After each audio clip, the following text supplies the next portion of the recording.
Hey everyone, Deadpool Negative back here with, sadly I wasn't able to, my health issues are really acting up, so I apologize for not delivering anything this month until now. Hopefully in 2026, I'm going to be refreshed enough and, yeah, it's partially the shoulder. Like I said, I'm working on it, but they're not really giving me much answers. But I want to close out the year with a review of Transformers 27. Mm, mm, mm, mm. Okay, this continues the streak of Dan Moore's art being awesome and Robert Kirkman's writing being pretty darn good. Um, I haven't something I haven't really complimented Kirkman on before now is how adept he is at writing large casts and he always is like in books like Walking Dead or say books like Walking Dead, even Invincible, which is technically a book about supposed to be a book about one guy, but the Invincible universe. Um, but he's always been pretty effective at that, I think. And what he's also more effective at, and this is kind of important, though certain top writers seem to ignore it, is making sure most of the characters have individual voices. I mean, we have we get Trailbreaker, Trail Cutter, I don't know, Brawn. We open with Still Dead Bumblebee. And by the way, I'm going to say this again.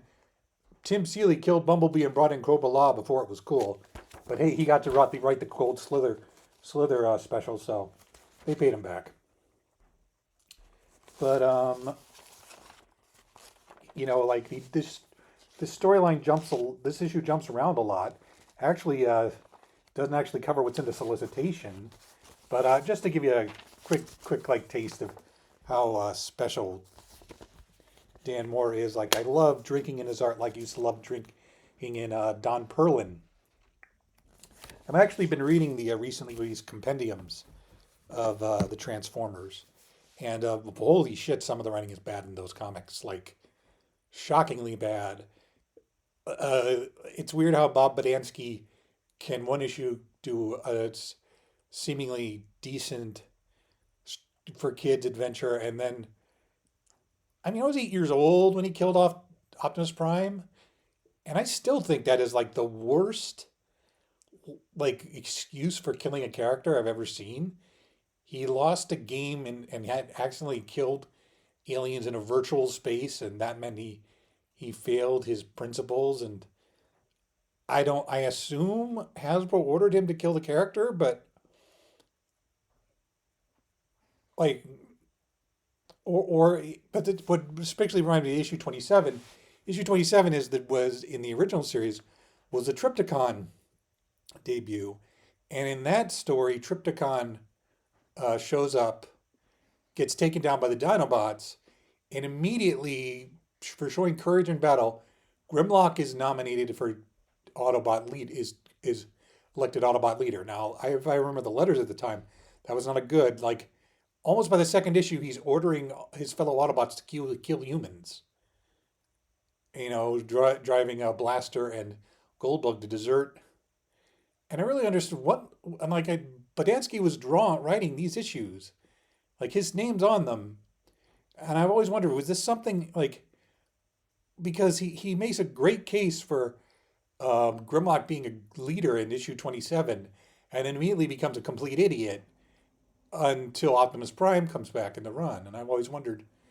But that's a story for another time. I just like it is very strange how let me just say, like, there's a reason Simon Furman is one of my favorite comic writers of all time still. And that's because when he came on Transformers, I finally learned what good comic book writing looks like. Um, but this is also good.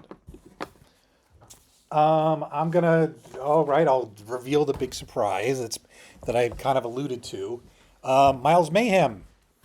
Miles Mayhem is back. Miles Mayhem is researching the Transformers in this suggestion of possibly reverse engineering their technology. Miles Mayhem killed a guy last week to keep this quiet. Now, I was generally shocked by this, but apparently Matt Tracker, who is also black in this continuity, showed up in the Energon special this year, which I missed somehow. And I'm kind of fascinated because, as I recall, the shared universe was pretty much a sales disaster.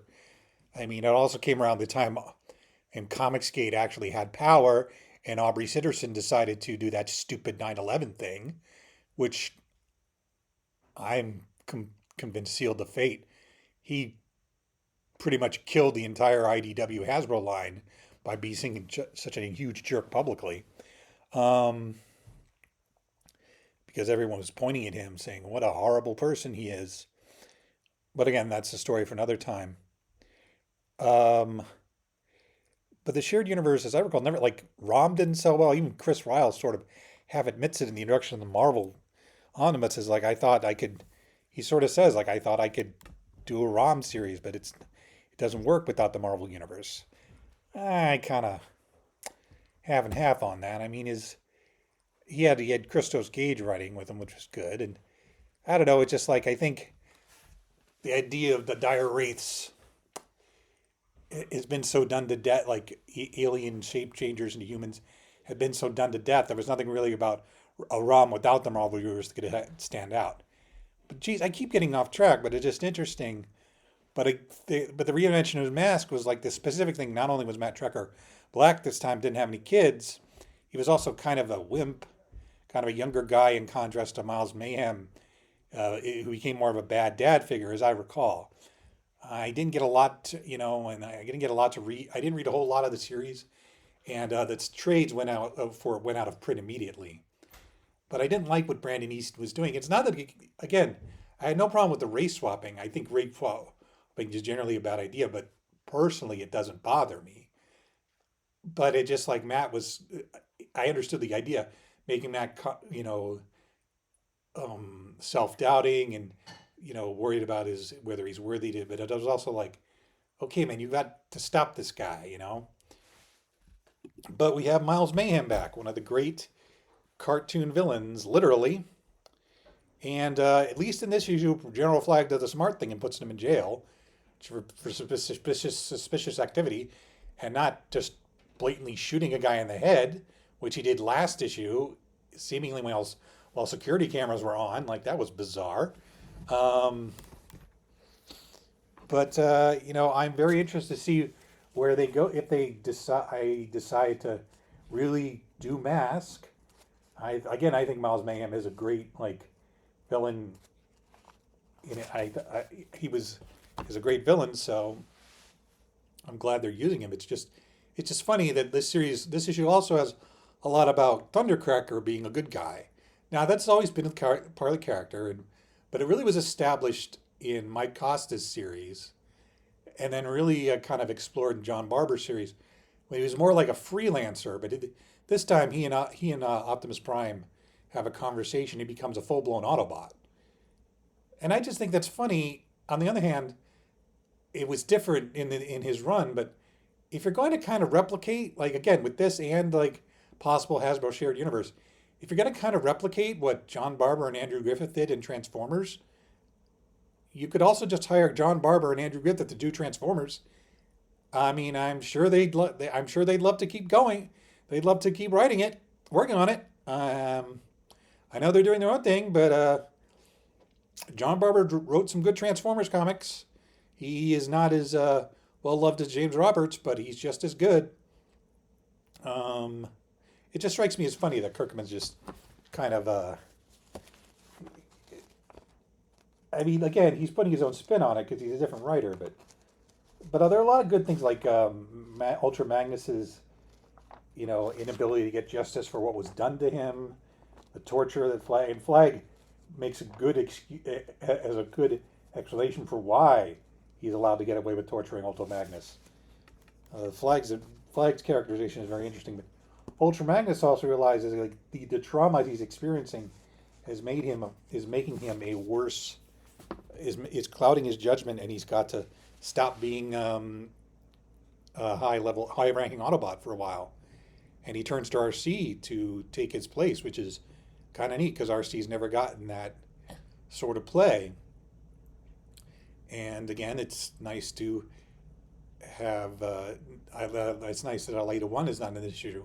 I still think it's hilarious that Robert Kirkman still found a way to have a female character, Alita 1, being an unreasonable bitch in a Transformers comic. That's classic. There's also stuff with Spike and Carly, which makes me wonder if they're being written out of the series. It just seems like they don't quite fit in the story anymore. But who knows? I mean, I do think there's place for human characters, but everybody's really getting a spotlight here. Like, I really like Kirkman's ability to keep all these balls in the air, give these characters a voice. Like, sometimes he goes too far with storylines, or a lot of times there's a lot of unpleasant subtext in Invincible and Walking Dead that I can't really tolerate. And sometimes, but like here so far, and even 3 issues in, he seems like he's gotten a balance. So I would recommend reading this issue.